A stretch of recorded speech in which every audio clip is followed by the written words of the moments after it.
It's early March now, and if you're a fan of British wild food, then this plant should have been on your radar for a couple of weeks now at least. It's wild garlic, also known as Ramsons. It's a plant that's found pretty much anywhere in the UK, any sort of shady side of a track or a road, or an open woodland like this one, or down by the banks of a river like the one behind me.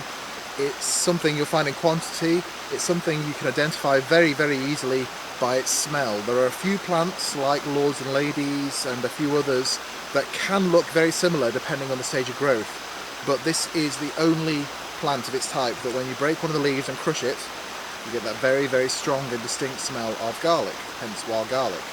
It's something I try and make as much use of every year as I can, whether it's starting with the roots. So if you know there's a patch of wild garlic and you have the landowner's permission to collect the plants from there, and it's not a triple SI, it's not a site of special scientific interest, or got another restriction on it, then you can find the roots if you know where to look. You can find them all year round, and on their own they're fantastic. They can be crushed or used as little garlic cloves, really. I dry these every year and use them throughout the winter. Then you've got the stem itself, which is edible. You can use it like a sort of garlicky spring onion. The leaves can be chopped or eaten raw. They're better cooked, in my opinion. If you get a nice big one like that, then you can use it like you would use a vine leaf or something like that, and you can wrap food up into it.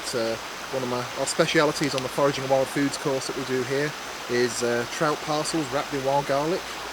And then you've got these flowers, which aren't quite showing yet, but that's one of the little casings that's going to turn into one of the flowers.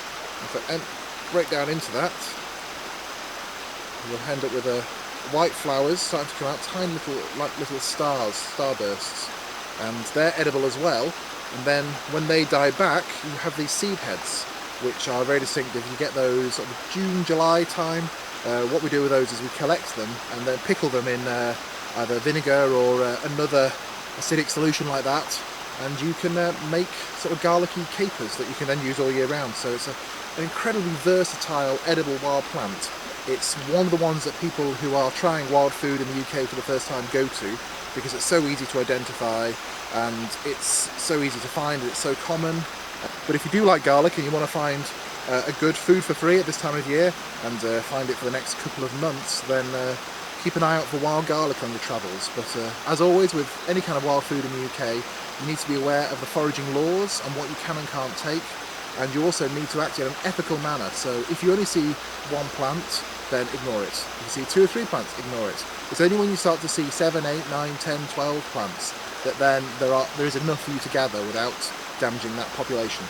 If you want to learn more about edible wild plants and the law around foraging and just what you can and can't pick, and to see a few live examples and go out with a professional forager, then you can come along to one of our Foraging Wild Foods courses up here in North Wales.